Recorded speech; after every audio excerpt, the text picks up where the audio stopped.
Magandang tanghali sa inyo lahat.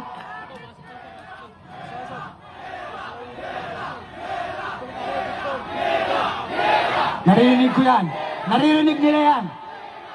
Pero, we need to step one step backward to move 5 steps forward. Kailangan nilang marinig to. Handa na ba kayo mga Pilipino? Paumanhin kung hindi ko siya nakabisa. Pero ito ay nanggaling sa puso at sa buong Pilipino. Mahal ko ang Pilipinas. Aking lupang sinilangan. Kumpara sa kalayaan ng bayan, buong puso ko itong pag-aalayan. Lagpas naman daang taon ang sakupan tayo ng mga Espanyol.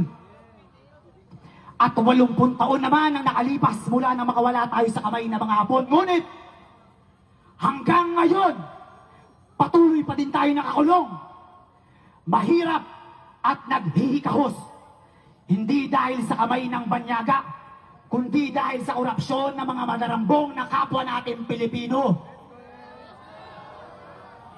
Ang ninanakaw nyo ay hindi lang kaban ng bayan, kundi mga munting pangarap ng mga kabataan.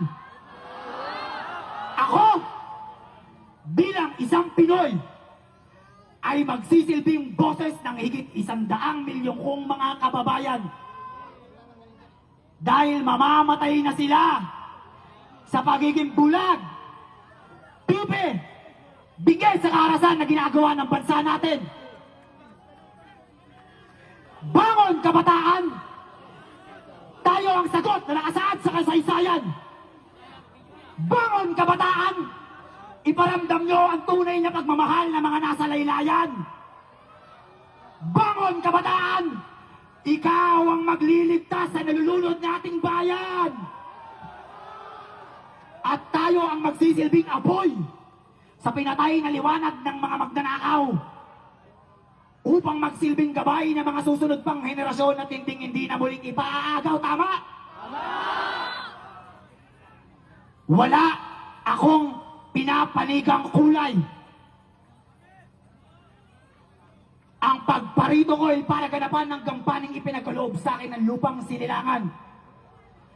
Ang ibangon muli ang Pilipinas. Hindi kami titigil. Wala ba akong karapatang magising? Kung meron, kayo din. Mas mayaman sa pinakamayamang atleta sa buong mundo? Habang kayo may magagarang sasakyan na may mga tagahatid sundo, mahiya at bumaba naman kayo nang maramdaman nyo yung sigaw at inaing ng mga nahihirapan.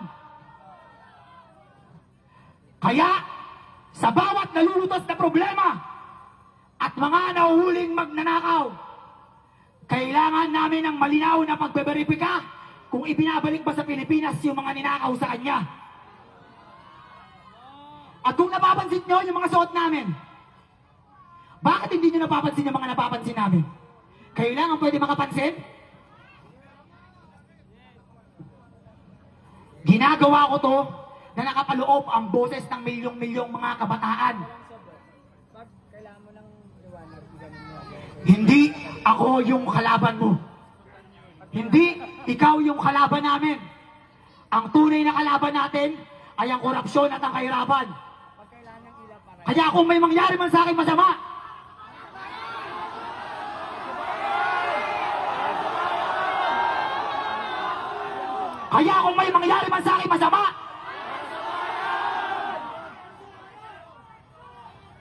ang pakikiramay nyo ay pagpapatuloy ng kalayaan ng Pilipinas sa korupsyon.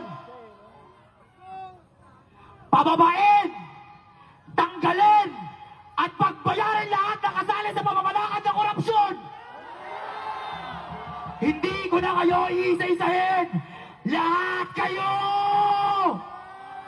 Dahil ito ang tunay na boses ng Pilipinas. Nakikinig, nakikita at susubaybayan namin kayo simula sa pagkabata namin. At kayo mismo ang nagsabi na kami ang pag-asa ng bayan. Kung hindi kayo titigil, hindi rin kami titigil. Kung hindi nyo kami pakikinggan, wala nang pag-asa ang Pilipinas. Kung hindi nyo kami pagbibigyan, sa alap ng puso na kayo iiwas.